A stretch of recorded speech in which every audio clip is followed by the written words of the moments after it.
What's good, y'all? It's your boy Sean P, the Bluff Guy. Hey! And we are back with another reaction stream. Yes, we are. Yes, we are. And today we will be reacting to big name YouTuber today. We will be reacting to Ohara. Not Arthur, but we will be reacting to just Ohara. It's for anybody who don't know, there's two Oharas in the YouTube community. One is just Ohara, and the other one is Arthur Library of Ohara, and we're just reacting to Ohara today. And the title of this video is called "The Return of the Most Underrated Legend in One Piece." Now, and if you seen the thumbnail to this stream, right? Or even just the original video. If you happen to go by the original video while you was on YouTube, then you would probably know that he's talking, like, who he's talking about. What specific legend is he talking about? And let's talk about legends. Let's talk about legends, right? Let's talk about legends. Some of the legends that we already are aware of and that we know are powerhouses. We had first, we start off with the legend himself. The man who kind of pushed the story forward in the beginning. The current pirate age. He pretty much birthed it. And that is your boy, the Pirate King, Goldie Roger. But we know that Goldie Roger got executed, so he's out of the story, right? We also have one of the second legends that we were pretty much like big name legends that was around Goldie Rogers' time that we was pretty much introduced in Whitebeard, right? Whitebeard. We got Whitebeard. What's his name? Elward Nugget, right? So, but he died in Marineford. Then we got who else? We got Zebek that we just kind of learned about within this arc, right? And he as far as we know, he died, right? As far as we know, he died a long time ago, where he's not living at the moment. At least, from what we know. We don't have any indication that he is still alive. So let's just go with him being dead, right? Him being dead at the moment. Some other legends. We got Mr. Hero of the Marines himself, Monkey D Garp. Now, he's still alive, so we could talk about Garp a little bit. Is he underrated? I would probably say not. I think Garp has had a fair amount of hype to him. A lot of people respect him. I've seen people in the community pretty much say that he would have killed Akainu. I don't agree with that personally, but that's what I hear. So I don't want to say that leads. Well, we got Shiki as well, but we don't really know what's going on with Shiki, right? We don't know if he's still around or what. So it kind of leaves us with one character that kind of flies under the radar, which is why I think Ohara claims he is underrated, right? And that is Sengoku, the wielder of the Hito no Mi model Buddha.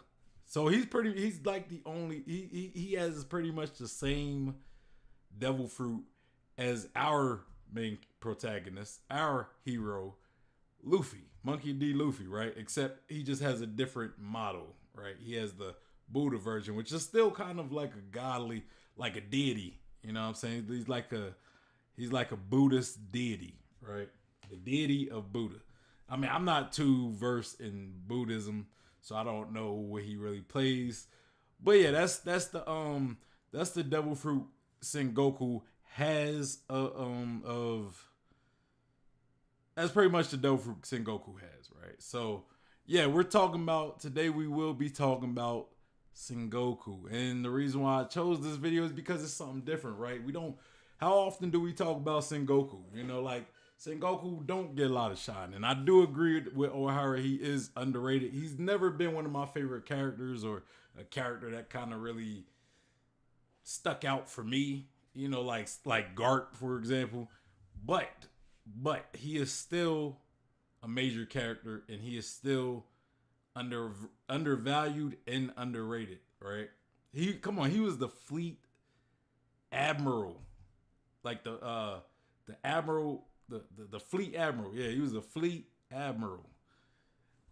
Now, high positions such as that don't always dictate power, right?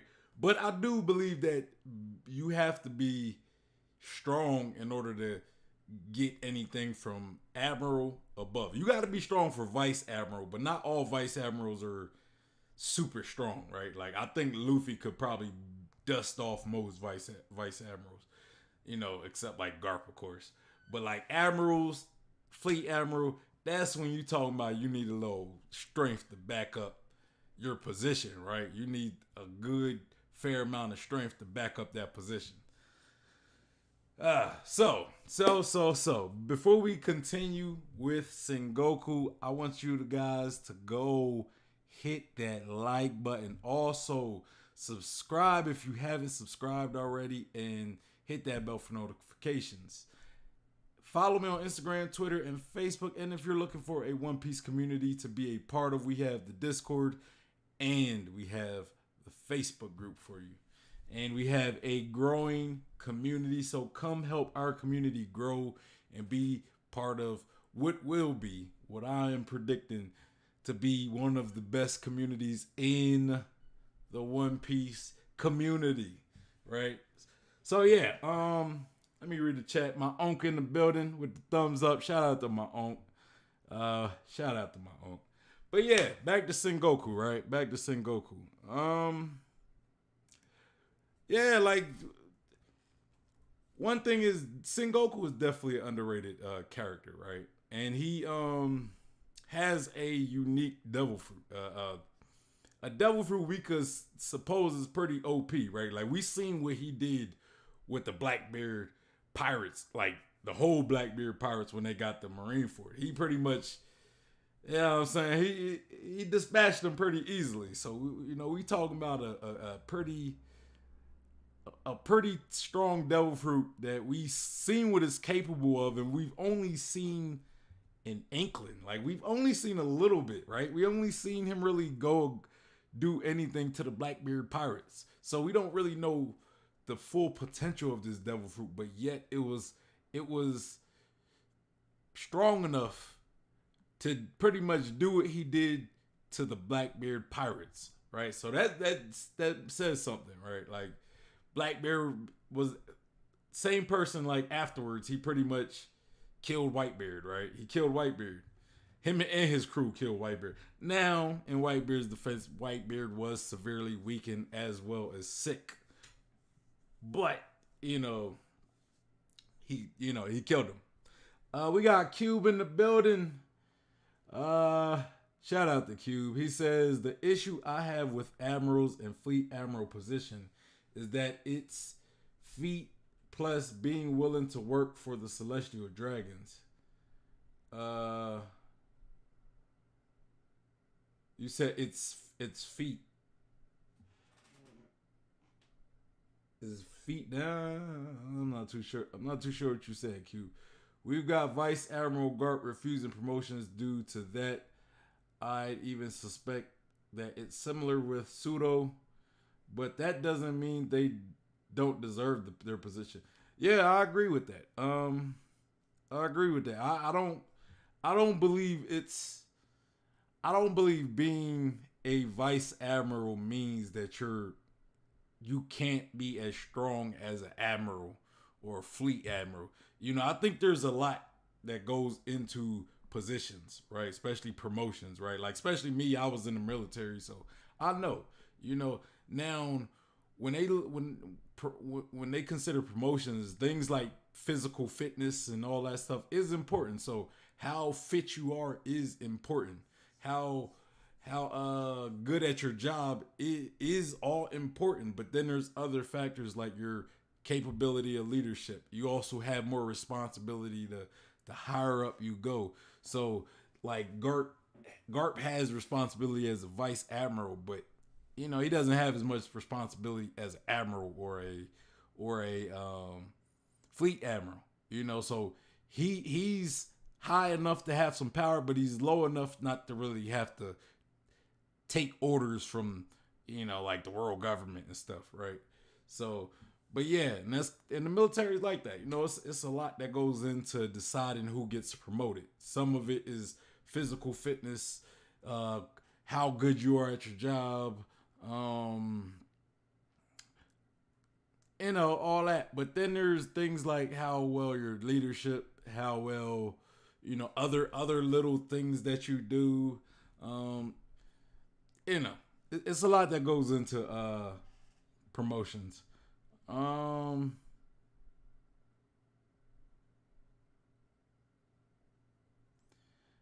Cube says, what they accomplished, exactly, I agree. Salute to you being in the military. Appreciate that. But yeah, yeah, that's pretty much Sengoku right there, right? Like Sengoku, we don't really know much about Sengoku, right? Like his history. We know a little bit about the history, like we know that him and Garp clashed with guys like Roger, Shiki, Whitebeard, like guys like those. Sengoku also clashed with him as well as Garp, right? And this might have been when Sengoku was just an admiral or even a vice admiral. Like we don't know when all this happened. We know that I forget what position he has. He's like he's like some admiral. I can't really remember. Rear Fleet Admiral Kong. I think that's what he is. Rear Fleet Admiral. Correct me if I'm wrong in the chat. What is Kong? But we have Kong, and I kind of believe back in like the Roger days, I think Kong might have been like the fleet admiral at that time, and maybe Sengoku was just an admiral, right?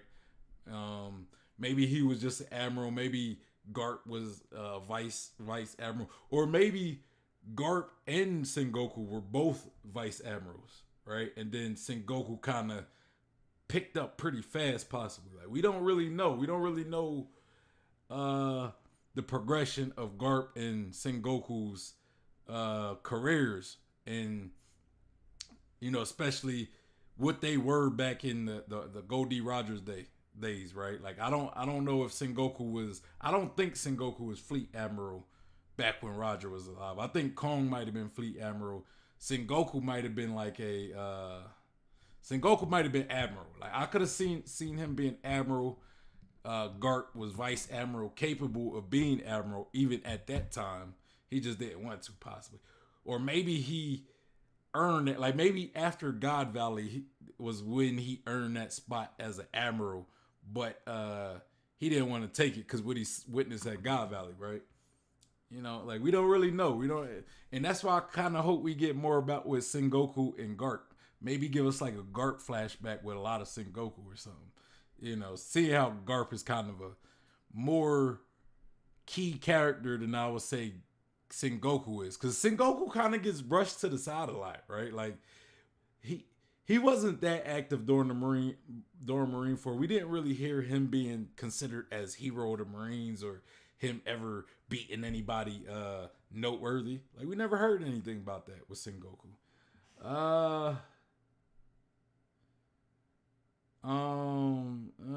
Cube says Sengoku's devil fruit is intriguing now since 1044. Sengoku was named with Garp by Roger. Yep, they did. They did say Sengoku clashed with Roger a few times, and I think like Shiki as well. I'm sure he might have chased Zebek as well. I would think, like maybe when Zebek was doing his thing, him and Garp were both vice admirals or something. I don't know. Sengoku his name. Kong is former fleet admiral. Now he's an advisor, I think. Nah, he holds a position. It's like a. I think Kong's position is rear fleet admiral. And though the title kind of sounds like a marine title, he technically works for under the world government. So he's like I think he's like the bridge between the world government and the Marines. But he still works, I think, in Marijoa. But I think he's called the Rear Fleet Admiral. But I'll have to check it. I had to check that to get back with you. We got Angel's Room in the building with the yo. Shout out to Angel's Room. Cube said, yo, Angel, another member of the Monster Trio is here. Well, who's the third member? Who's the third member of the Monster Trio? Angel said, QLO, who are the other two? I think he's saying you and him are part of the Monster Trio. There's just a third one. We gotta figure out who that other one is. And then he says, by the way, Kong is the commander-in-chief of the world government. So basically, he works for the world government. Yeah, he's something like that. I'm pretty sure he's like the rear admiral though. Like I think that's the name of his title. Sorry, y'all. Give me one.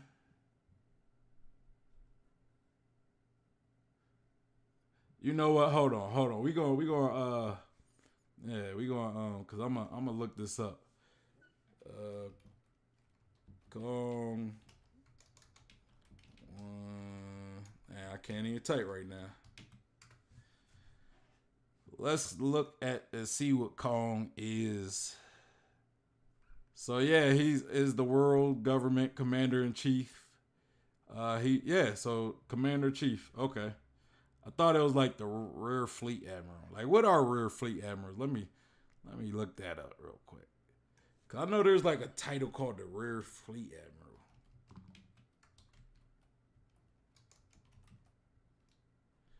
But yeah,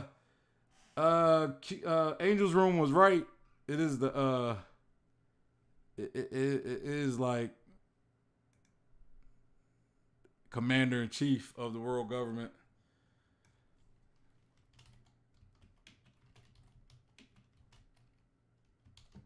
Hey, Cube, it look like you summoned Stan, the other member of the Monster Trio.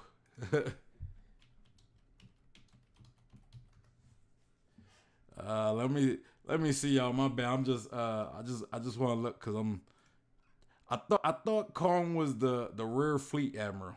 Like that's what I thought he was. Maybe there isn't a rear fleet admiral. There's the rear admiral, which is, I guess, under the vice admiral. Yeah. Okay, so yeah, there's no rear fleet admiral. I'm just tripping, y'all. My bad, y'all. My bad. I'm tripping. But yeah, y'all. What y'all talking about?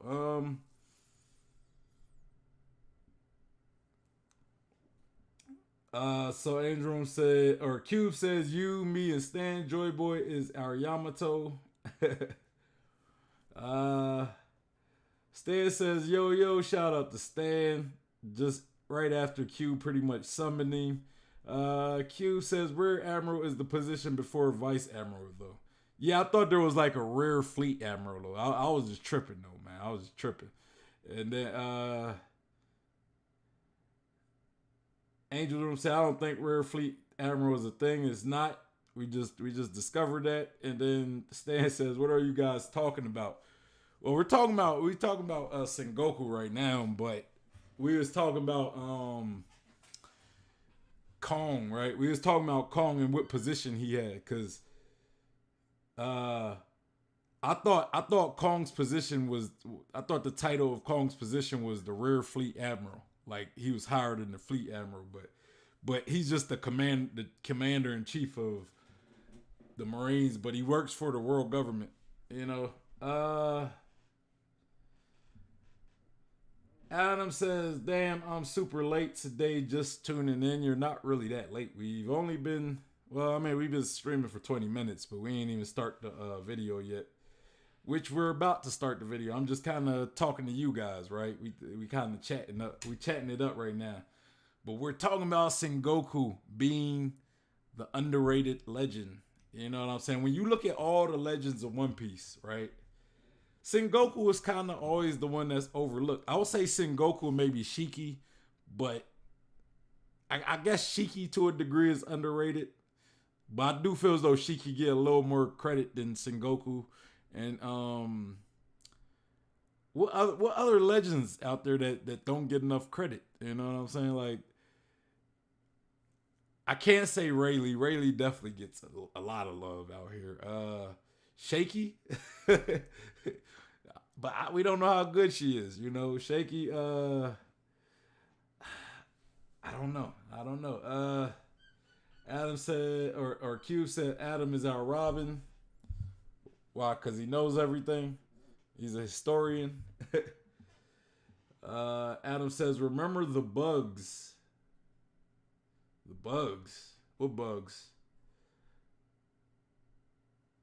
Angel's Room said, Buggy? You mean Buggy? Or the bugs? I'm not too sure who the bugs are. Then Adam said, the GOAT, Dear Tick, LL, Sengoku's master. The GOAT, Tier Dick. The GOAT that be with him all the time that's always eating. The one that's always eating his papers and his paperwork and stuff. Yeah, I don't. But y'all, yeah, let's get into this video. The link to this video will be in the description box below. So y'all make sure y'all go show Ohara some love. Love. So many things. All right, let's go. Talking about some Sengoku, y'all.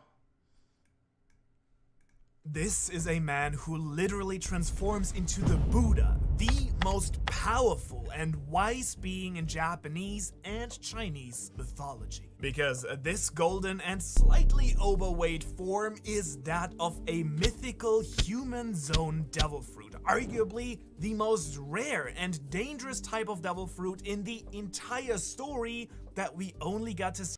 All right, y'all. So he just made a claim. He said, you know, the most powerful zone, I guess. What y'all feeling? Now that we see Luffy's devil fruit and we know it's the Hito no Mi model Nika, we know that Sengoku has the Hito no Mi model Buddha.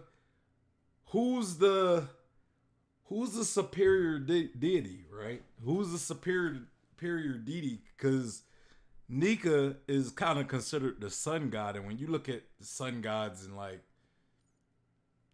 all like the different religions, right? The different religions, the sun god is always kind of looked at as the top god for the most part. But in Buddhism, I think Buddha is looked at as the top god. So they both have devil fruits that are looked at as the top, you know, like at the apex, right? So let me know what you guys think, right? In the chat, in the comments, let me know what you guys think. Who has the superior Hito no Mi? Y'all can even throw Chopper in there if y'all feel as though Chopper has the best. Because I'm pretty sure there might be somebody who think that Chopper potentially has some ridiculous as Hito no Mi. So who has a superior Hito no Mi? Bonus points, I would say rank them. If y'all want to rank them, Chopper, Sengoku, and Luffy, y'all let me know who comes out on top of that. Angel's Room said, to be honest, it should be the strongest devil fruit in general. I mean, it is a godly fruit, so I can't disagree per se. I can't like if you just look at it from that aspect of it, the fact that Buddha is looked at as a god, you know, I'm not too sure because I feel as though I've seen contradicting stuff where like Buddha isn't really like a god. He's just an awakened human or something along that line. You know what I mean? But yeah, I kind of agree with that. Stan says, based on the story so far, I think the Nika fruit is better. And then Angel's Room says Sengoku. Now Adam says, I agree, Stan Luffy for me. So we got two Luffys and one Sengoku. Okay. I mean, I don't know if Oda's ever gonna answer this question, but you know what I mean. I hope maybe we get like a small fight between them where we could see the clash of it. But I ain't gonna say I'm shocked, but no love for Chopper, I guess. I guess everybody feels though Chopper has the inferior Hito no Mi. Let's continue. In action this one time here at the peak of Marineford, one of the most turbulent and exciting arcs in all of anime. Bruh, he dusted off the Blackbeard pirates pretty freaking easily. That's kind of making me think, man, like, I don't know, man. I don't know. Because I feel like what Luffy's been doing with Kaido, but it's not like Luffy has straight up dominated Kaido. I mean, he has kind of... It does look like there's been moments that Luffy had control of the fight with Kaido, but knowing Kaido's kind of the type of character that tanks stuff, so Kaido doesn't really, like, defend himself. You know what I mean? He doesn't really defend himself. But then this feat, like, he literally just manhandled all the Blackbeard pirates. Like, I might have to, like, just kind of looking at what we seen from Sengoku, the little we seen from Sengoku, and what we've seen from Luffy, I might have to say Sengoku might have it. Cause that looked like this scene right here looked pretty casual for somebody like Sengoku. It looked pretty casual. I'm just saying. And Stan says, plus we know that the Nika fruit has a higher threshold for awakening. Well, we don't know anything about the Buddha Devil fruit. So it's kind of hard to say that he has a higher threshold when it's more that's just what we've seen. We've just seen more from the Nika Devil fruit. We haven't seen a lot of Sengoku. He probably has a lot in his arsenal that we just haven't seen. This specific instance was like the only thing we've ever really seen from the Buddha or the Buddha Devil fruit. So it's hard for me to agree with that statement, Stan. Cube says, I agree with Stan. Adam says, I think it might be important for Sengoku's fruit that it's important how many believers are around for his power. I don't know. I think that would be kind of a drawback. You know what I'm saying? But it would be a unique drawback though. You know, it'd definitely be unique. But I would feel as though it would probably, if it works like that for Sengoku, it should work like that for Luffy. You know. Cube says, just as Devil Fruit, Luffy's Devil Fruit is greater than Sengoku as user. Sengoku takes it. Stan says it's also crazy how with just a few chapters, Oda made Zone Fruits from the most underrated fruits in the story to one of the best fruits to have. That, like, zones have never looked better than now. I kind of disagree with that statement. I think special zones, yes. You know, I think special zones could probably trump almost any devil fruit. But if you take like the average zone devil fruit, I don't think it's, you know, other than the stuff that we've already known, like the durability, the you know, attack boost, the durability boost, the, you know, all that boost.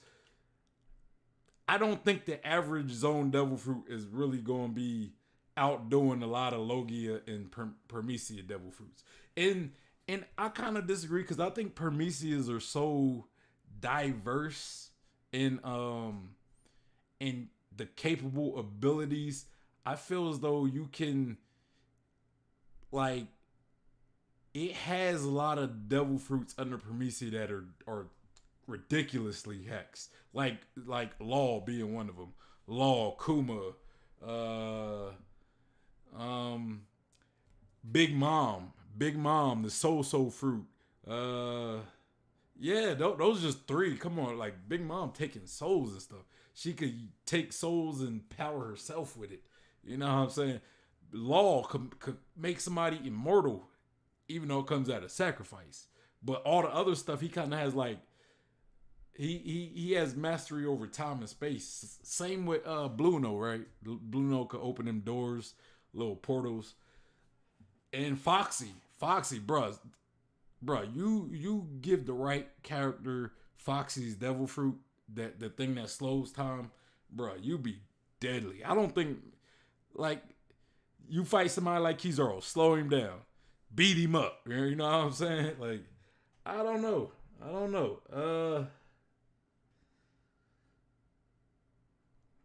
Angel said, I'm sorry, but if Oda plans on making Sengoku be able to do everything the real life Buddha can do, I don't see any other devil fruit being stronger unless there's Christian Catholic God devil fruits.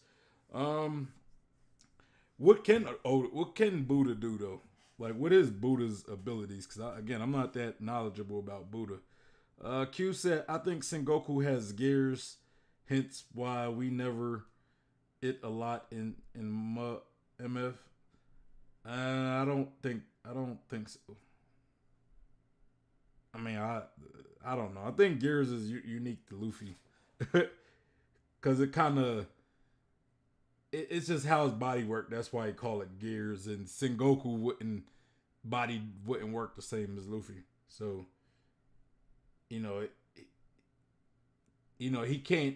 can't blow air into his or expand his arteries to get air to flow through his arteries or through his muscles or through his bone. And Adam says, Angel, I think there is, and it might be the Nika in a way. Q said, I think Logia took a huge hit in terms of being the ultimate type. Pre-time skip, Logia's was OP. Post-time skip, it goes to Permesia, Mythical Zone. I don't know. Look, my thing on there, I don't think any class of devil fruit is superior to any other class. I disagree with that. I think each class has their own strength. Like, I think if you want to take the strongest class from like the average user, like each individual user and who has the most powerful average users, I would say Logia is the best class because every Logia ability is pretty like ridiculous. It's hard to fight whoever you are, right? There's a lot of weak Permesias, there's a lot of weak zones, right? There's some super OPs Permesias and there's some super OP zones, but there's not a lot of zone devil fruits that are like Sengoku and Luffy. You know what I'm saying? Like, they got two very unique and rare devil fruits. You know what I'm saying? Same with like Permesias, like Law and Kuma and them. You know what I mean? I would say Permesia probably is the biggest class of devil fruits, but they probably got like the most weak devil fruits. And then the zones are probably like more what's the word? Like, they're good in all aspects, well balanced. Zones are probably the best well balanced devil fruits. But I feel as though they probably have the least amount of special devil fruits, like mythical and all that. Permesia, I think, is probably the biggest, but it has a lot of duds in there. And then it has a good amount of special devil fruits. Logia, I think, just have on average the best devil fruits. So I don't agree with Logia taking any hit, you know, and that's not even accounting for possible awakenings with Logia. Adam says a lot of the old languages I've been looking through have zones meaning layer, kind of like a zone, ZONE. Angel Room said Buddha has psychic abilities and can get really big. Okay. I didn't know about the psychic abilities. I kind of knew about the getting big part. You all say he also should be able to remember his own past lives. Mythical zones are the most rare devil fruit, so I think Logia the best overall, even though it's also rare. Adam said, I think Logia are by far the worst. Why else would the Marines give them to their strongest if there wasn't a safeguard? I disagree with that. If they were to work, why would you give your top Marines something weak, right? Like I disagree with that. I don't think they're the worst. I think on average they're the best because you name me a normal I don't mean a mythical. Don't give me a mythical. Name me just a normal zone devil fruit that is better than Crocodile's devil fruit. The Sona Sona no Mi. Just a normal devil fruit. That's not a mythical. That's not an ancient. Just a normal zone devil fruit. You know what I'm saying? Like, I think on average, if you take the weakest of each category, I think the Logia will by far surpass the weakest, of every other class.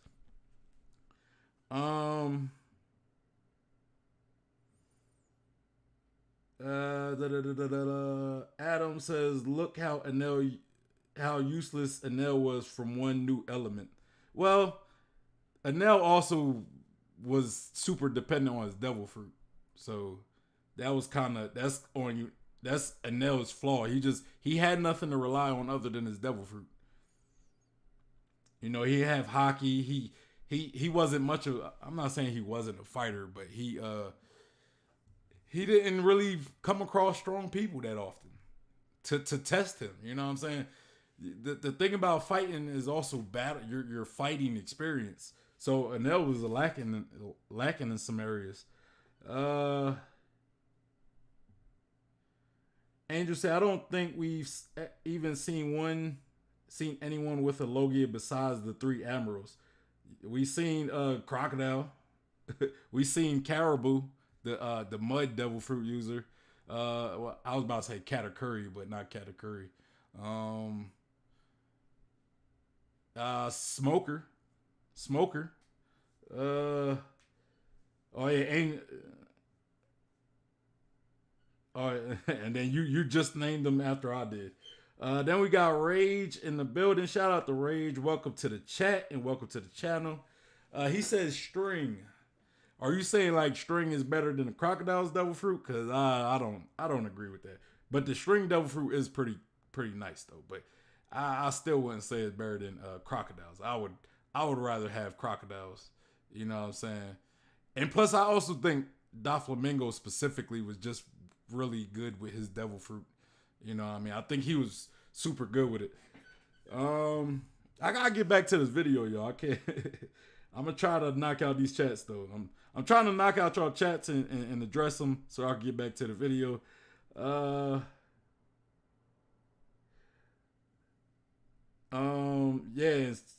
Angel also said Sabo. I forgot about Sabo. Rage said, "Dough are which type of fruit? The donut fruit. The mochi devil fruit is a Promisia, a special Promisia though. It almost works like a Logia. Again, you got a Promisia that's almost looked at greatly because it works almost like a Logia. Adam says wax fruit could handle sooner, but with the zone zones like choppers. What is the wax fruit? That's a Promisia, right? I don't think it's handling him. Cause Crocodile could if all Crocodile has to do is get a hold of Mr. Three's neck and then just drain him from all his water.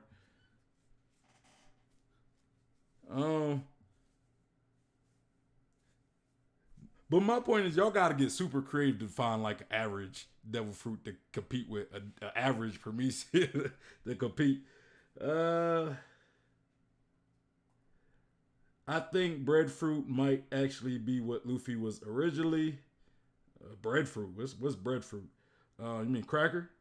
Angel's Room said, didn't Oda say Enel couldn't make it to a bounty of 500 berries with just his devil fruit? Yeah, he said if Enel was on the ocean, if he was on like sea level, he'd be like 500 million solely off devil fruit. Yeah, something like that. Again, you know what I'm saying? Logias, bro. And obvious observation, Hagi. Rage says, I am Renault, just change name. Oh, okay. All right, shout out to Renault. I might just call you Rage now because every time I see the name Rage in the comments, I'm going to most likely say Rage. Adam says, I think Crocodile is special. His fruit absorbs water, which doesn't fit any fruit's definitions. Well, the thing about it is his fruit is sand. So sand absorbs water to a degree. That's kind of the logic behind it, at least. I don't think it's anything with anything special other than the idea that sand kind of absorbs water. You know what I'm saying?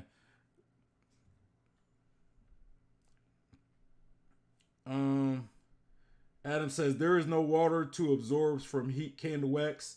But again, the only thing Mr. 3, and it's more of a matchup. You're kind of using a matchup disadvantage. Cause the devil fruit, like Mr. 3's devil fruit is not superior than Crocodile's devil fruit. But it may work it could work as a good matchup against Crocodile's devil fruit. Kind of like Enel and the Gum fruit, right? Before we learned that it's the Nika devil fruit. Enel had a superior devil fruit than what we knew to be the Gum fruit. But, you know, the Gum fruit being rubber, what we was taught, Enel's devil fruit just had it was a bad matchup. You know, you're using a bad matchup, not really so much as a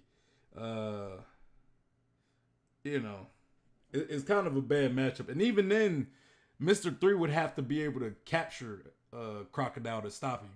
If Crocodile just kind of stays away from being captured, and then he gets a hold of Mr. 3, you know, or whoever has the devil fruit, you know what I mean? Rage said, or Renault says, man, I'm saying Rage, man. I'm saying Rage. Rage says, wax has water molecules. And then Adam says, heated candle wax, what Mr. 3's full fruit does. That's why the poison couldn't go through it and impel down either. That is what Croco says it does and impel down.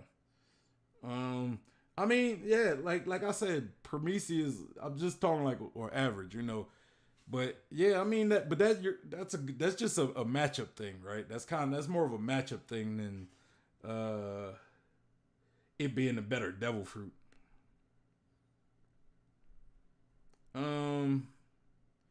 Angel said, why are we even arguing this? Wasn't it said that Logia are considered to be the strongest out of the three?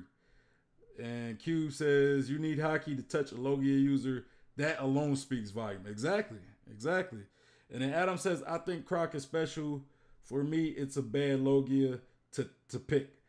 But that was my point, though. I was trying to take like a one of the weaker Logias and still make the point that despite it still being one of the weaker Logias, it's still superior over a good chunk of Prometheus and zones. That's my point. That's what I'm saying.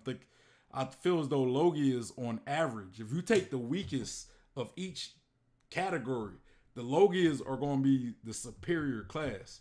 You know, it's not till you get to the specialized zones and Prometheus until you can actually start saying, well, yeah, you know, they're better than Logias. You know what I mean? And I've said, I think Croc is special. For me, it's a bad Logia to pick. I could do other ones with better matchups, but Croco specifically is special, like how Saiyan is multiple elements combined into one. My point is Croc isn't a Logia, period. He is like Luffy and is a separate class. I think he's a Logia, bro. He's a Logia. He's a Logia. Bro, everybody's not zones, man. Everybody's not some specialized version of their devil fruits or zones or Prometheus. Like Adam, man, sometimes you be trying to make every single devil fruit more special than it is, I think, man. All right, let's continue this video, man. We only 33 seconds in, and man, god dang, let's go. Manga. But this man is so... Man, Adam be like... Adam would be like, I'm trying to think of a devil fruit, right? I'm trying to think... Adam be like... dang. I can't even think of just some like random devil fruit. Like let's think of what's her name from CP9, Khalifa. Like she has the slick fruit or the soap fruit or whatever. I can't remember what it's called. Like Adam be like, hey, her body is different, so that's like a special zone or something. I'm like, I'm pretty sure it's just a Prometheus. That's what they said. Oh man, let's continue. Much more than that. Fighting side by side with Luffy's grandfather Garp against the likes of Rocks, Whitebeard, and Shiki, and respected by the Pirate King himself for his power. The Buster call on Ohara, a fleet of devastating navy ships sent to destroy the island of Scholars, summoned at his commands. Unforgivable. I am personally insulted. Smashing Garp headfirst into the ground to keep him from attacking a Kainu who just had murdered his grandson. Agreeing to end the war to stop unnecessary bloodshed. Handing in his resignation to Kong, keeping a pick. Hey, who y'all think is stronger, Garp or Sengoku? Put that down in the chat, in the comments. Who y'all think is stronger? Like, we know that Sengoku made it the Fleet Admiral, and I'm pretty sure Garp could have made it the Fleet Admiral too if he had the ambition to do it. But I'm curious to know who y'all think is stronger. You know what I'm saying? Let's continue though. Picture of Corazon. The opinion might change. I'm gonna say this right now. I'm kind of thinking, the bias part of me wants to say Garp, but I might have to give it to Sengoku though. I might, but I'm gonna go with Garp though, cause I like Garp, so I'm going with Garp, and I personally want Garp to be stronger, but you know that's just my own bias. Let's continue. On in his drawer, and having a long and sincere conversation about him with Law Andres Rosa after he and Luffy took down Doflamingo. And I mean, since Corazon was his foster son and Law Corazon's, these two are basically the weirdest and most awkward grandpa-grandson duo of all time. And as you know, that is saying something. Now, looking at a before and after, he is without any doubt the character that aged the most over the two. Nah, I ain't gonna say he aged. The man just stopped wearing that dye. Like he was dyeing his beard, like you know, like older gentlemen do when they get them grays and they don't want them grays to be showing. You go and dye that beard and that hair. You know what I'm saying? I think Sengoku just like, bro, I'm trying to look young. I'm trying to stay looking young. But I was just thinking about how he had black hair just before the two-year time skip, and then he had gray hair, and next time we see him. But yeah, I think he was just wearing some Just for Men or something. Adam says, and to me, Croc was the first big bad of the series that wasn't dealt with and never seen again like the rest of the early bad guys. LOL, I think Khalifa is basically the soft and wet stand from JoJo. If she knew how to use it, her or Alvida. Shout out to the JoJo reference though. Yeah, I'm definitely a fan of JoJo's Bizarre Adventure. I'm gonna just say this. This is all I'm gonna say about JoJo's Bizarre Adventure.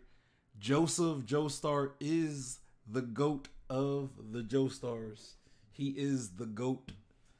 I don't mean he's the strongest though. I just mean he's the GOAT. He's the best. He's the best Joestar. He's the most badass one.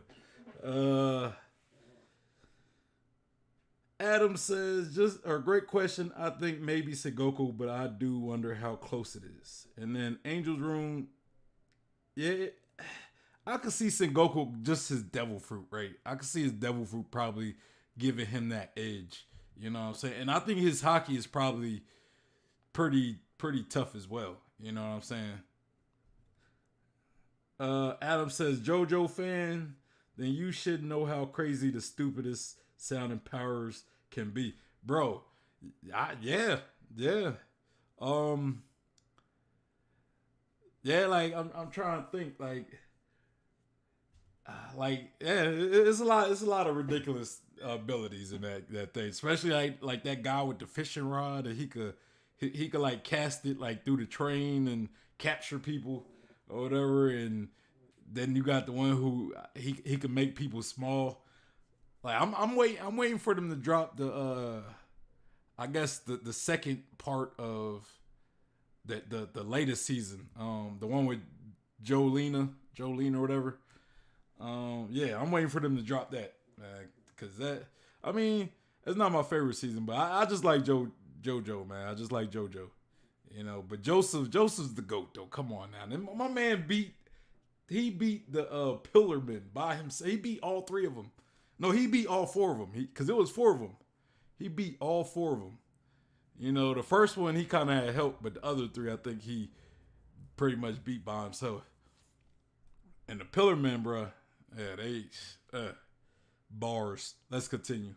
2-year time skip, well, together with Kobe, I guess. He retired from his position with the argument that a change was necessary and almost seems to be a completely different person now, eating crackers like Garp and generally going against his former extremely strict and serious behavior. Oh, by the way, this video will contain spoilers for the One Piece manga, so if you need to leave, do it now, but otherwise, welcome to this breakdown of the Fleet Admiral Sengoku. Well, ex-Fleet Admiral, I guess. My name is Manu, and now that we have all bathed in the glory of Luffy's legendary mythical... This man Angel gonna say Jonathan, though. Jonathan. Man, he's like my least favorite. Boo.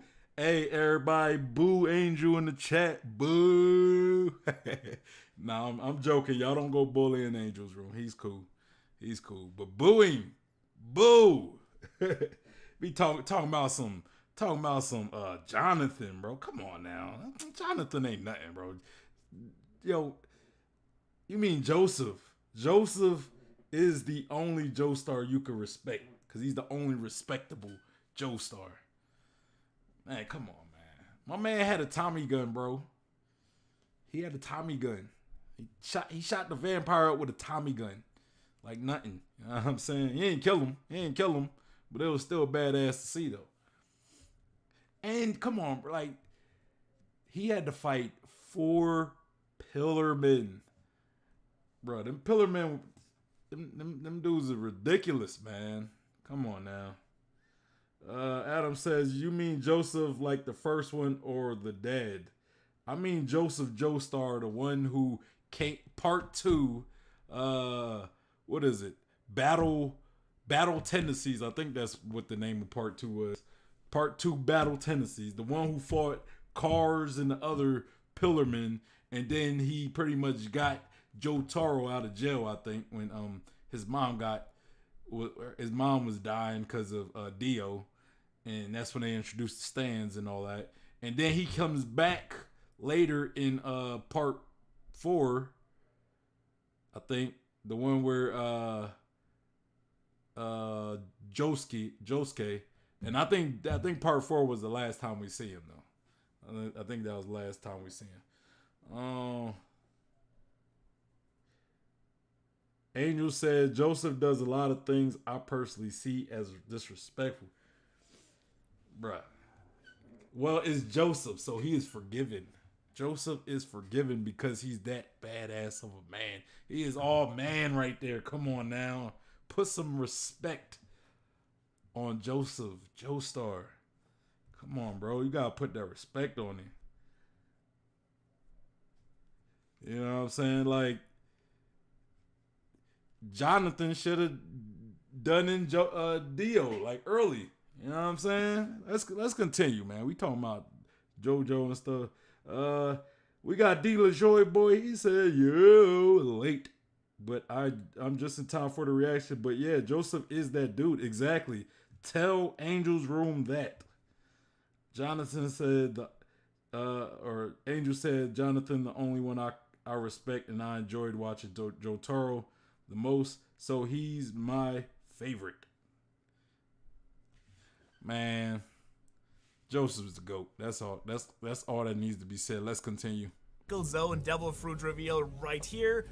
I got extremely excited, honestly, to look deeper into the deeper meaning of this power in the story. And this Golden Grandpa, who by the way is the only other official mythical human devil fruit in the entire story so far, next to our rubbery hero, has been on my list for a while now. Because looking back now through the lens of a completely different One Piece and against everything I believed in prior to this, it looks to me like Sengoku was not only a character with a much more than fascinating character arc, but that he might end up being one of the most important characters in the story, actually. In fact, someone who might play a central role in taking down the world government, as paradoxical as it may sound. So let's go back to the image of a giant golden Buddha here. I think to really drive home just how big of a deal this devil fruit is, it's worth pointing out once again that Buddhism plays a really central role in One Piece. For instance, Zoro's character and his fighting style are heavily based on Buddhism and the concept of the Six Paths. Luffy's appearance as the Wisdom King in Wano, Enel's Buddha form, and a number of other Buddhist deities can be found pretty much throughout the entire story. And the similarity of Imu's name to the kanji for Buddha is by far one of the most prominent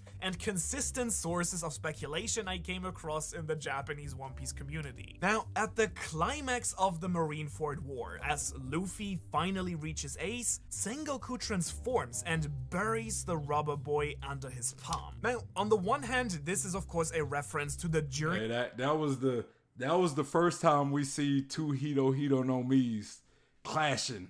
And we didn't even realize it. This whole time we never knew that was the first time we would see two mythical human devil fruits clash. All you need to do is throw Chopper in there and then you got the Trinity right there. You got the Trinity. This man Angel talking about Jonathan. Jonathan, no vanilla. Jonathan was vanilla. He was boring. You know what I'm saying? Jonathan was boring. Let's continue.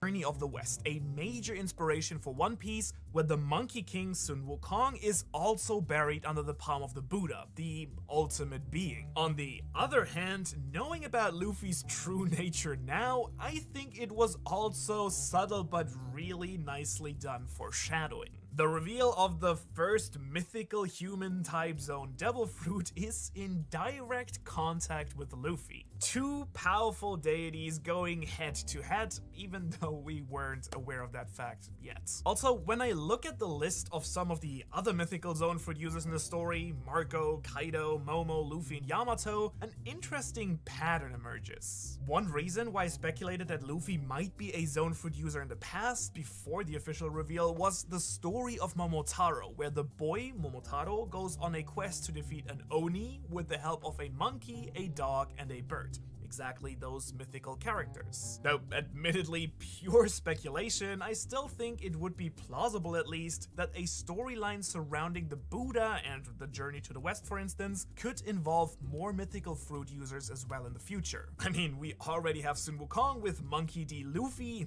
and of course, the Buddha himself. Oh, by the way, I've already made a short about this, but I've recently become a proud owner of this awesome One Piece color print. I've bought this during a big haul in the official One Piece store in Shibuya. As far as I know, the only place where you can actually get this. Now, you probably don't have the same privilege to buy items and merchandise that is exclusively sold in Japan, which is pretty nice, I gotta say. But don't worry, because that's where today's sponsor comes in. Zen Market, a Japanese company that enables you to purchase any Japanese exclusive item, customer support, and over. Alright, shout out to Zen Market, but they not paying me, so I'm skipping. Adam says, thinking a little bit more about the discussion from earlier. A zone can be fed to a weapon, right? So any huge bomb nuclear would be able to be a zone and vaporize crops. So maybe the answer is dependent on what species eats the zone fruits. See, man, you gotta get super... you had to really get super, like, a very ridiculously rare and unique occasion. And we don't know how weapons with other devil fruits work. You know what I'm saying? Like a sword probably could eat like a Logia or not eat it, but you know, somehow you could fuse a Logia or zone. However you put devil fruits in the weapons, you know, you could probably do that with a Logia and a Permesia as well. But the thing about that is zones are known to have wills. So if you put either Logia or Permesia into a sword, the will may not be strong enough to act on the sword and make the sword do anything. So, you know, it could be, or somebody might have to actually activate it. You know what I mean? Like maybe you use Haki in order to activate the devil fruit abilities of the sword, the Permesia and the Logia. But yes, zones, we know that zones work, are the only ones that we've seen so far, and they probably are the only ones that can do it because of that will of the devil fruit. But I will also say, I feel as though the other classes might have a bit of a will to it as well, right? Kind of like swords have wills.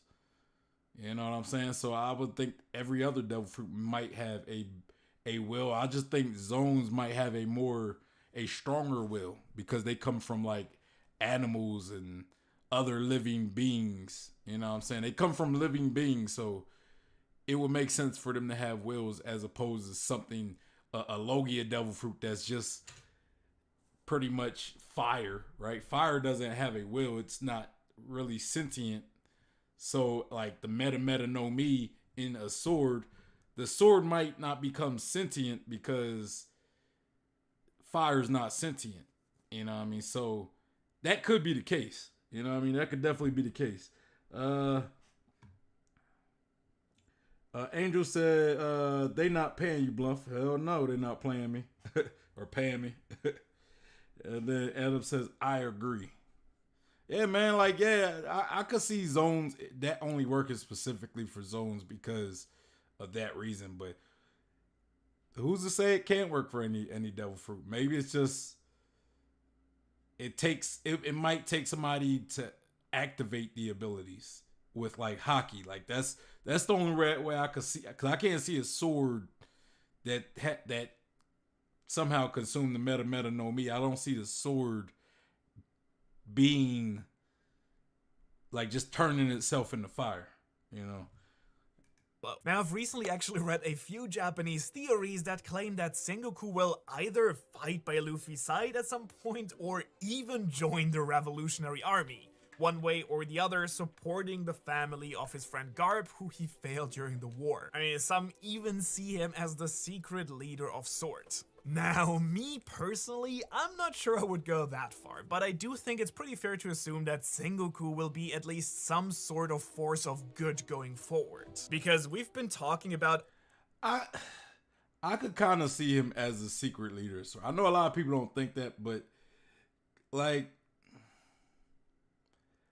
Because him and Garp seem so close, right? So I could see them both being members of Sword. Like, I could see it being a situation where he runs Sword in secret just to do certain things that he himself can't do publicly. You know what I'm saying? Like, he may not be able to do certain, like make certain orders or approve certain missions because they might go against the world government. So the Sword could be like a secret group that does stuff that Sengoku can't do, you know, under the radar. You know what I'm saying? So I could see him and Garp being a Sword, right? Me personally. But yeah, I don't know. All that already, and I haven't even started to discuss Sengoku's subtle but surprisingly impactful character development arc.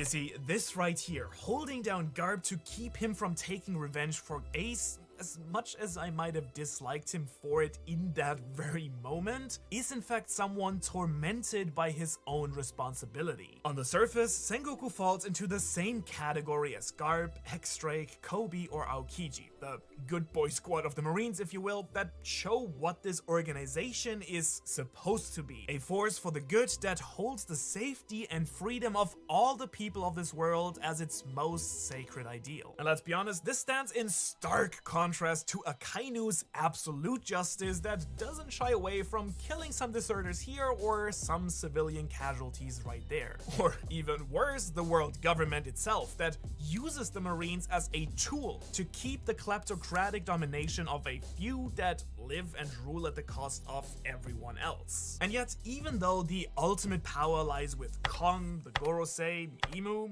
I mean, Sengoku himself has still been at the top of this organization for many years. He has carried out countless missions in the name of justice and ordered even more as Fleet Admiral, commanding the government's most powerful fighters. Now, I think it's kind of clear that personally, Sengoku has always been fighting for the sake of the people and against the cruelty of many of the pirates. We see him going through documents, tolerating the Yonko, and even the warlord system. He ordered the Buster Call on Ohara, where the researchers have recently uncovered parts of the forbidden history. All of it under Sengoku's credo that is Kunrin Seigi, which the wiki translates as reigning justice, which, if you ask me, makes no sense at all, really. I personally believe that Kunrin in this specific context is much... I mean, it kind of makes sense to his position, reigning justice. Like, when you look at reigning, you look at, like, someone who has a reign, a king, right? Somebody in charge, somebody at the top. You know what I'm saying? A king, an emperor, the leader of an organization. You're reigning. So, I mean, I do agree it doesn't make sense, but I think they gave him reigning justice because it kind of, the word reigning coincides with him being kind of like the leader of Marines, the king of Marines. Not say he's the king of Marines, but, you know, when you look at kings being leaders, you know, or leaders being kings, you know, he's like the leader of Marines. So that makes sense. That makes sense right there why it could be reigning. But I don't really know what reigning justice means, though. You know, the justice in charge, I guess. Like justice in charge, that's kind of what I get from it. D LaJoy Boy said, have y'all talked about the diagram of Luffy's fruit being combined with the rocket? I'm not sure what you're talking about. You mean, are you talking about the Discord? I haven't really checked the Discord like that. Let's continue. better translated as controlling justice. In other words, Sengoku believes that it's the job of the Marines and the government to keep the world in balance, and that all decisions should be made in the name of keeping a more or less stable status quo. Even if it means tolerating Doflamingo, who killed his foster son Corazon. Even if it means stopping his best and oldest friend in the entire world from getting revenge for having his family member killed in front of him. And even if it means destroying an entire island, if it will keep the world from knowing the true history and falling into chaos, he will do it. And so as a result, he has to balance his own sense of justice with the wishes of the world government. Basically, Sengoku is what Garp could have been, rising through the ranks, becoming an admiral and ultimately fleet admiral, coming under the direct control of the celestial dragons and burdened with the responsibilities and restrictions that come with that high position. And so I really think that it's no big surprise that the three biggest moments of change for Sengoku were the Ohara incident, the Summit War, and the defeat of Doflamingo by Law and Luffy. The incident on Ohara was a major blow to Sengoku's image of the Marines and the government as a whole. Of course, on a basic level, he understood that the knowledge about the true history couldn't be made public, even if it wasn't for the same reasons as the Gorosei. While they wanted to keep their own name clean and keep their legitimacy to rule, Sengoku saw it as a necessary step to keep the balance and avoid chaos and war. And so, while he ordered the Buster Call, yes, he also organized the evacuation ships for all the citizens of the island that should have taken everyone off Ohara. But then two things happened.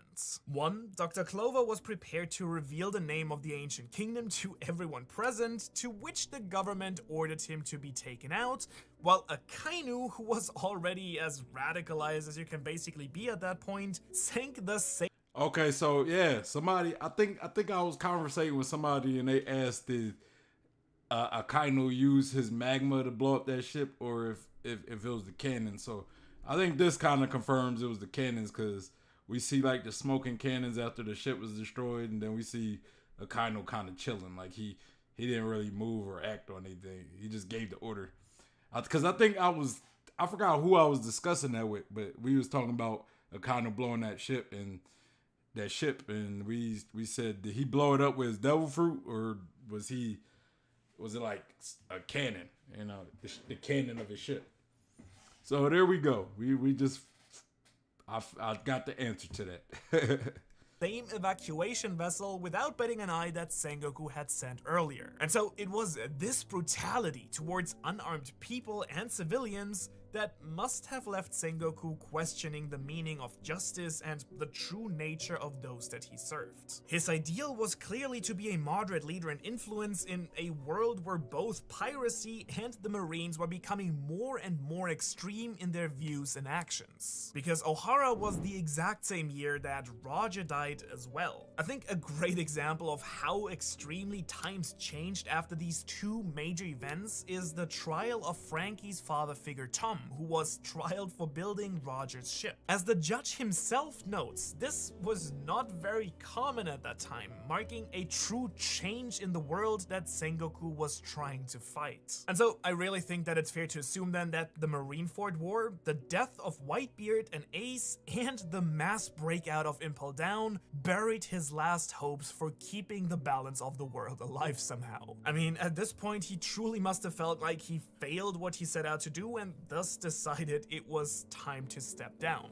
And this not only makes sense for Sengoku himself, I think, but also from a storytelling perspective, as the radical Akainu, the man who killed his brother Ace, will make a much better antagonist to Luffy, rather than a morally good person who wants peace for the citizens above all else. Not a kind and calm Buddha, but a boiling pile of lava, if you want. And so this marks the start of a sort of enlightenment for Sengoku, if you will, a falling out of love with what the government and the Marines actually represent in the world, and warming him up to Luffy and the change that he is about to bring. It is on this island, however, Dressrosa, that brought the biggest point of development yet for this character. Now, before I start interpreting and speculating about this, here are the facts first from the manga. Sengoku displays an outright hatred for Doflamingo when they meet. He trusts Corazon enough to share highly sensitive information with him, including the Don Quixote crew's location. He keeps a photo of Corazon in his desk drawer, and the manga has been extremely suggestive that Corazon was basically a sort of son to Sengoku. It really seems like he was raised and cared for by the former fleet admiral, because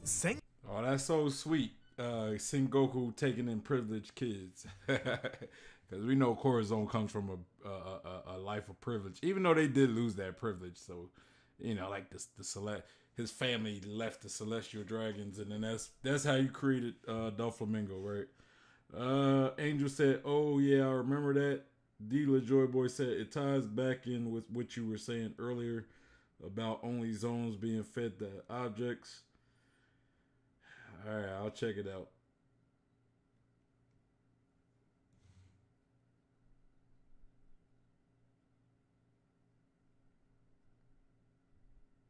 Yeah.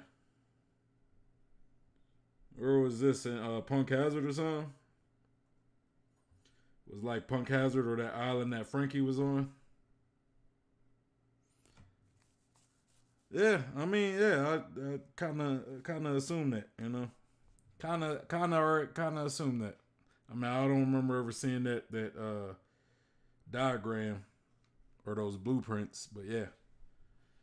Sengoku, who keeps Garp from killing a Kainu and who always puts his duty first, showing this level of aggression towards Dofi is extremely telling, I think. Especially because he doesn't show anything remotely similar in reaction for people like Moria and co, who arguably aren't any better than Doflamingo in their moral actions. And the photo scene was also a very interesting one to me because nothing really ever came.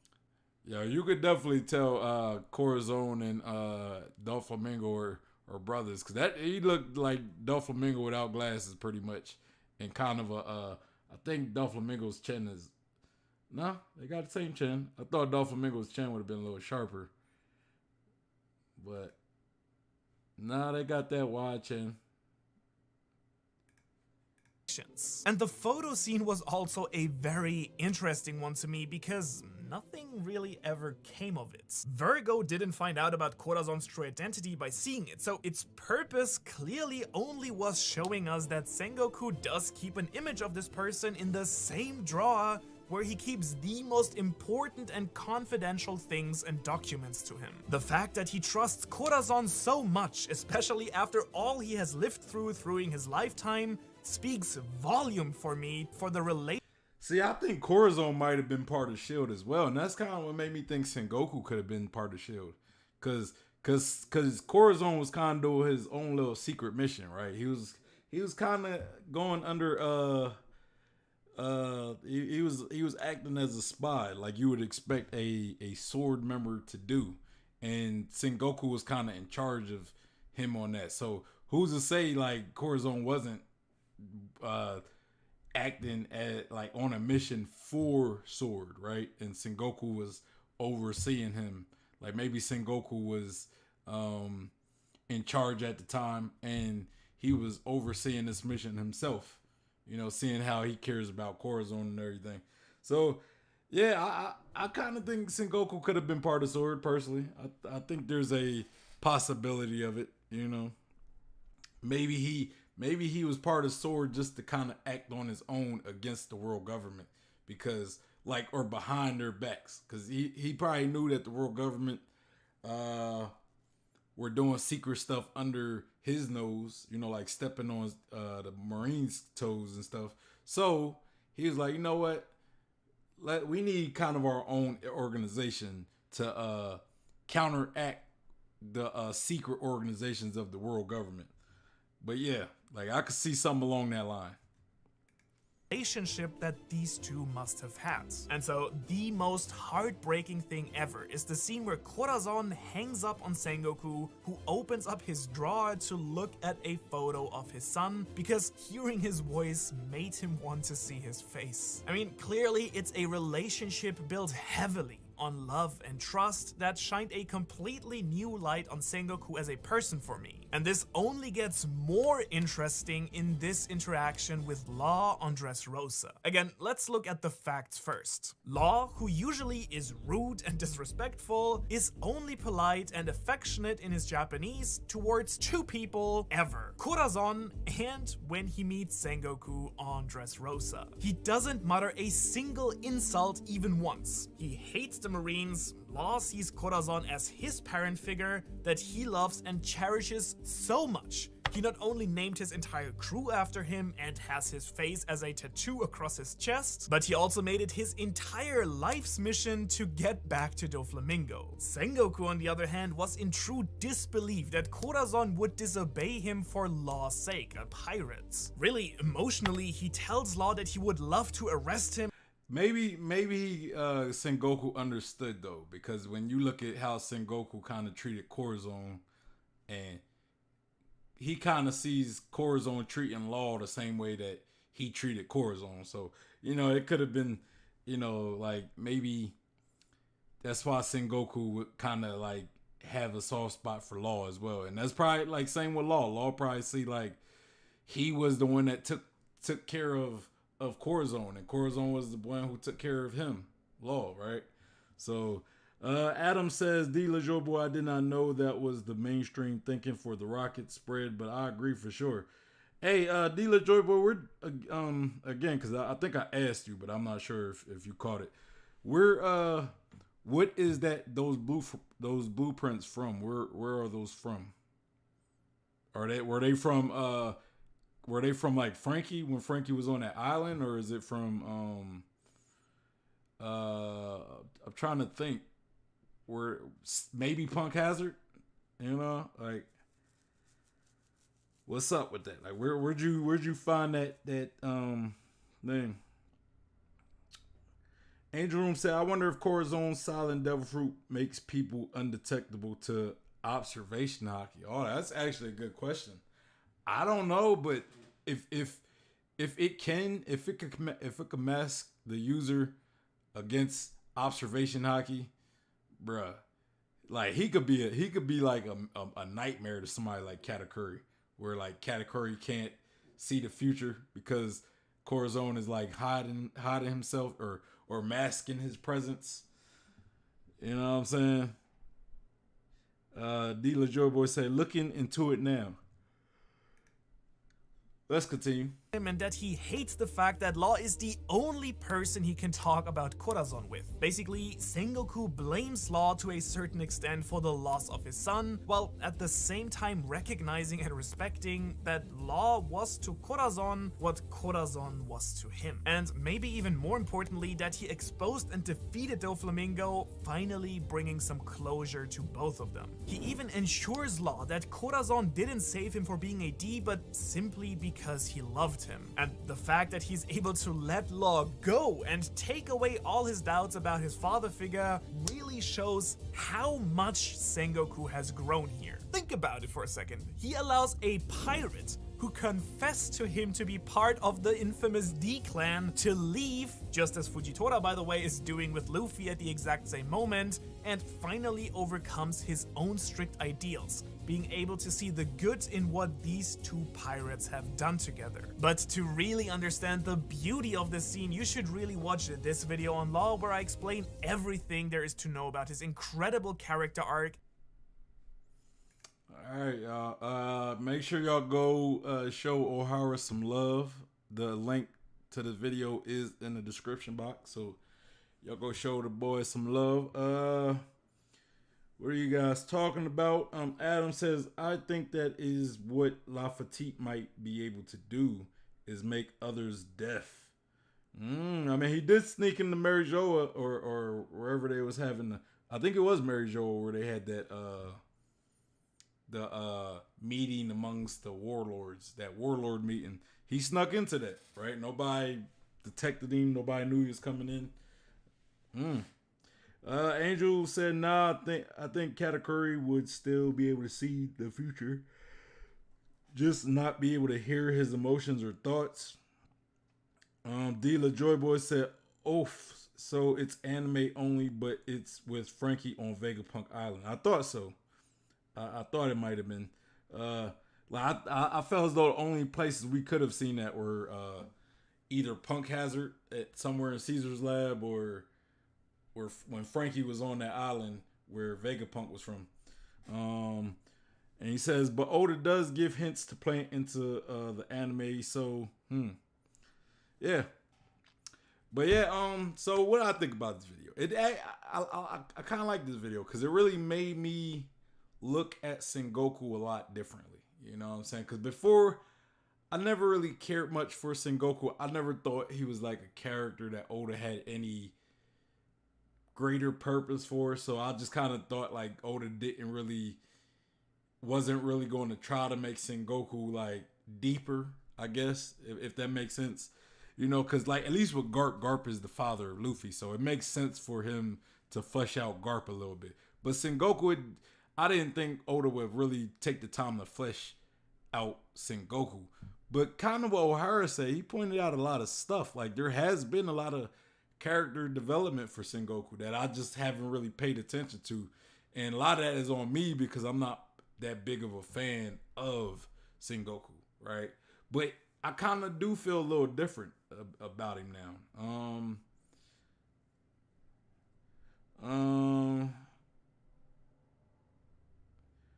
Adam says, still send a pic on Discord. I like to see it. I thought you were talking about one of the spreads. I'll find the Omni. D Joy Boy says in the theory tab. Yeah, he posted it. But yeah, so now I think a lot differently about Sengoku. You know, I could kind of see how, because I always talk about Garp, right? And how Garp was always conflicted on the inside, right? Because Garp is this Marine, you know, he is a dutiful man. Like he's about his duty, being a Marine and, you know, doing his duties as a Marine, even though he doesn't really like the world government and the celestial dragon specifically. Garp still believes in his duty and he still believes in what he does.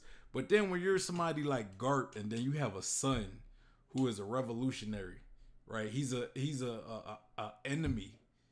He's basically your enemy. You know, he's the enemy of the organization that you pretty much swore loyalty to. You know, and this is your son. And then your son has a son. You have a grandson, right? And you raise your grandson to be, you know, like he was tough on Luffy. Let's be honest about it. But his goal was to raise Luffy to be a strong Marine. But then your grandson goes off to be a pirate. Your grandson's a pirate now. So it's like, you know, you're trying to be loyal to the world government, to the Marines, but your son and your grandson is just kind of making you look stupid. You know what I'm saying? You're the son you pretty much adopted. He was like your adopted grandson, Ace. He also becomes a pirate.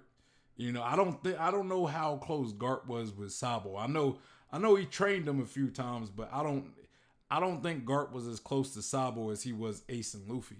Like Sabo just kind of was around his grandsons, so he kind of took Sabo in to a degree as well. But we don't really see how close he was with Sabo compared to Ace and Luffy. Like we know he's close to Luffy, and we've seen him have like some close moments with Ace as well. We never seen Garp have like a close moment with Sabo. You know what I'm saying? Other than when he's training them. You know, when he's training all three of them. That's the only time you really see Garp with Sabo is when he's training all three of the boys. And but we could, well, Sabo wouldn't count because I guess supposedly Sabo died. So, you know, but to Garp, his two grandsons become pirates. His son's a revolutionary. and then one of your grandsons get caught, and you pretty much gotta sit there and watch him get executed. And deep in your head, you want to protect your grandson because regardless him being a pirate, you still want to protect your grandson. But you got, it's like duty, your loyalty to your duty or your loyalty to your family. So Garp was definitely conflicted right there. But I never really noticed like some of the inner conflict that Sengoku might be experiencing, right? Because Sengoku don't seem like somebody who is necessarily has like bad intentions. You know what I'm saying? Like he doesn't seem like somebody who likes to do missions where people get hurt or have to do certain orders where innocent people could get hurt. Sengoku don't seem like that type of person, but kind of like what Ohara pointed out, Sengoku has what was it? What kind of reigning justice? You know, we break that down. What is reigning justice, right?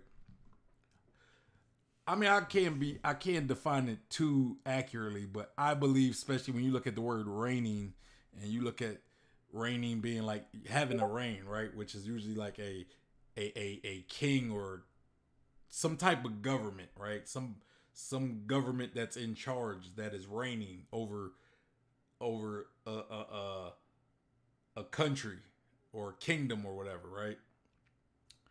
I kind of look at reigning justice as like the justice that's in charge or in command, right? So it's like Sengoku pretty much has to, it's like his justice is pretty much maintaining order, maintaining the reign, the order of the government or the establishment.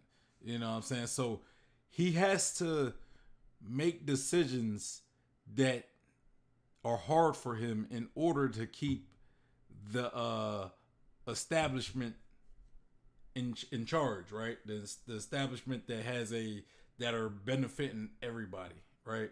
So he has to do some negative things in the grand scheme of things, right? That's Sengoku. So I could see him struggling with a lot of decisions he had to make. You know what I'm saying? You know, him having to stop Garp because he knew how Garp felt. Because I'm pretty sure Sengoku has felt the way Garp felt. So he probably related to Garp in that moment. So stopping Garp was kind of like, it was painful for him because it's like, I had to stop this man for doing something that I too felt like him, that I had to stop myself from doing. You know what I'm saying? Like when Doflamingo killed Corazon, I'm pretty sure that Sengoku wanted to kill Doflamingo, but he couldn't. He had to swallow that pill and ensure that things stay the way they are. That the establishment stays intact. D LaJoy Boy said the one thing about Sengoku is that he says to Law that he hates that Law is the only connection he has to Corazon. Paraphrasing. Yeah, Ohara pointed that out. And he pointed that out at the end of the video that he had the only person he could talk to about Corazon was a pirate. But yeah, man. So like thinking about a lot of stuff that Ohara really pointed out that I never really considered, right? Because I'm not gonna say I haven't like noticed any of these things. It's just I never really considered it. Sengoku definitely is a very, you know, he's a deeper character than I gave him credit for, and it really gave me an appreciation for his character, like this video. So yeah, I definitely appreciate the you know, watching this video. It was a good video, great video. It was a great video. Let me see what you guys. I know you guys in the Discord going back and forth. All right, but yeah. So yeah, yeah, I think Sengoku is this has helped me earn some respect for Sengoku, and if come to find out he has more part to play in this story, I am really curious to see what part he does play. Right? Maybe we can see kind of a reunion of the two Hito no Mi mythical zone devil fruits. Right? The model Nika and the model Buddha again. Maybe we can see that again. Maybe they'll be allies and we can see them work together and see two godly human devil fruits. You know what I'm saying? That would be dope. That would be dope. Angel's Room said, great stream, but I gotta go. LOL. Shout out to Angel's Room. Appreciate you stopping through. Matter of fact, I'm about to wrap this stream up as well. We went through the video. I talked about Sengoku. Yeah, let me know your guys' thoughts. Who in the comments, if you're watching this in the comments, let me know who you think has the more powerful Hito no Mi, Chopper, Luffy, or Sengoku. Now I'm pretty sure most people are not gonna say Chopper, so it's probably gonna be either Luffy or Sengoku. But hey, you know what I'm saying? What do y'all think in them comments also? Let me know what class of devil fruits do y'all believe is the superior class of devil fruits. But yeah, anyway, y'all, good stream. We had a pack, we had a nice little engagement today. Shout out to my uncle. Shout out to Cube. Shout out to Angel's Room. Shout out to Stan. Shout out to Adam. Shout out to Rage, aka Renault. I think I shout out to Adam if I didn't say Adam. I think I did say Adam. And shout out to D LaJoy Boy, man. Y'all kept it funky. I'm glad y'all came today. I appreciate having you guys. I always appreciate you guys stopping through to chat with me. Makes the streams better instead of me just talking by myself. LaJoy Boy said Chopper ain't even in the combo. Hey man, hey. We could find out that Chopper has like the Jesus devil fruit. So I don't know. Like he might have the Hito no Mi model Jesus or something. I don't know. So hey, we can't knock him yet.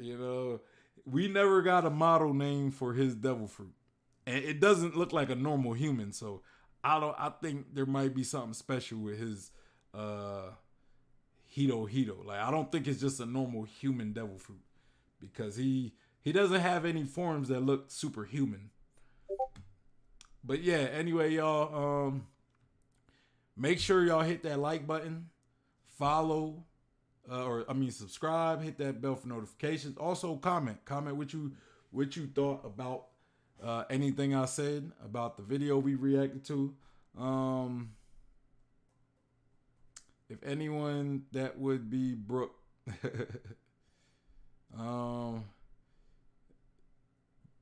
But yeah. I mean, I don't know.